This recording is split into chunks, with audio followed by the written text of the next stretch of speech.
हमसे मुआज बिन फजाला ने बयान किया, उनसे हिशाम ने बयान किया, उनसे याहया ने, उनसे अबू सलमा ने और उनसे हज़रत आयशा रज़ी अल्लाह अन्हा ने कहा कि रसूल अल्लाह सल्लल्लाहु अलैहि वसल्लम शाबान से ज़्यादा और किसी महीने में रोज़े नहीं रखते थे।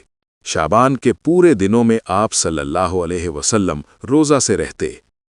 आप सल्लल्लाहु अलैहि वसल्लम फरमाया करते थे कि अमल वही इख्तियार करो जिसकी तुम में ताकत हो, क्योंकि अल्लाह ताला सवाब देने से नहीं थकता, तुम खुद ही उकता जाओगे। नबी करीम सल्लल्लाहु अलैहि वसल्लम उस नमाज को सबसे ज़्यादा पसंद फरमाते जिस पर हमेशगी इख्तियार की जाए, खा कम ही क्यों ना हो। चुनाचे हज़रत सल्लल्लाहु अलैहि वसल्लम जब कोई नमाज शुरू करते तो उसे हमेशा पढ़ते थे।